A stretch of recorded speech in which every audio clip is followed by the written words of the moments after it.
कर दरवाजे की ओर देखने लगे। वहां सीनियर इंस्पेक्टर संजय वर्मा खड़ा था। उसकी छवि बाकी अफसरों से कुछ बेहतर मानी जाती थी। वो अंदर झांका और महिला की हालत देखकर उसके माथे पर बल पड़ गया। उसने सख्त स्वर में पूछा, ये सब क्या हो रहा है?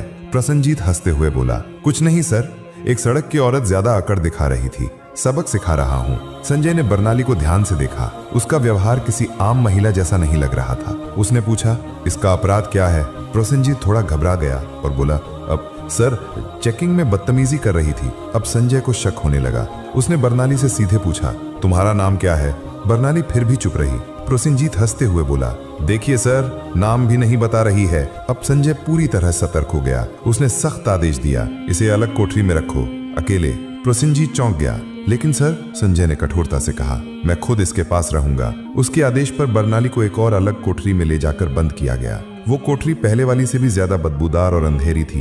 बरनाली ने चारों ओर नजर दौड़ाई। एक कोने में एक टूटी हुई मेज पड़ी थी और पास ही एक जंग लगी लोहे की छड़। अब वो इस सड़े गले सिस्टम का असली चेहरा और भी करीब से देख रही थी। हर एक पल उसकी आंखें ये समझ रही थीं, कानून अब सिर्फ फाइलों तक सीमित रह गया है। इसी बीच एक कांस्टेबल दौड़ते हुए आया और बोला, सर, बाहर एक बड़ी गाड़ी खड़ी है। प्रसन्नजीत चौंक गया। पूछा, कौन सी गाड़ी? कांस्टेबल घबराते हुए बोला, सर, सरकारी गाड़ी। प्रसन्नजीत तुरंत बाहर गया। गाड़ी के अंदर झांकते ही उसके होश उड़ गए। वो भागकर वापस आया और धीमी आवाज में बोला, सर। प्रसन्नजीत झुंझलाकर बोला, क्या हुआ? कौन आया है? कांस्टेबल कांपते हुए बोला, सर, कमिश्नर साहब आए हैं। प्रसन्नजीत का चेहरा फक पड़ गया। सीनियर इंस्पेक्टर संजय वर्मा भी सतर्क हो गया। अब मामला सीधे ऊपर तक पहुंच चुका था। कमिश्नर साहब थाने में दाखिल हुए। उनकी आंखों में गुस्सा साफ झलक रहा था। उन्होंने प्रसन्नजीत की ओर देखकर सख्त स्वर में पूछा, इंस्पेक्टर प्रसन्नजीत, ये क्या तमाशा चल रहा है यहाँ? प्रसन्नजीत घबरा गया और बोला, कुछ नहीं सर, एक छोटा सा केस है बस। कमिश्नर साहब ने टेबल से फाइल उठाई और ध्यान से पढ़ने लगे। उनके माथे पर शिकन आ गई। फिर वो कोठरी की तरफ झांके और बोले, ये कौन है?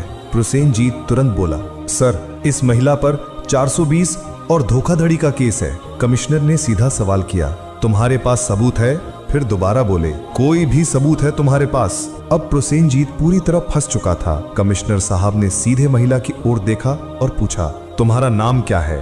और तभी पहली बार बरमाली सिंह ने हल्की सी मुस्कान दी और कहा, एसडीओ बरनाली सिंह।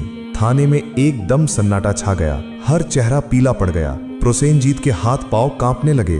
बाकी सभी कांस्टेबल हैरान होकर एक दूसरे की ओर देखने लगे। प्रसेनजीत के पैरों तले जमीन खिसक गई। जिस महिला को वो एक मामूली अपराधी समझ रहा था, वो थी वही अधिकारी जो पूरे जिले की प्रशासनिक व्यवस्था संभालती थी। वो कोई आम औरत नहीं थी, वो थी स्वयं एसडीओ बरनाली सिंह। जिस महिला को सड़क पर घसीटा गया था, जिसके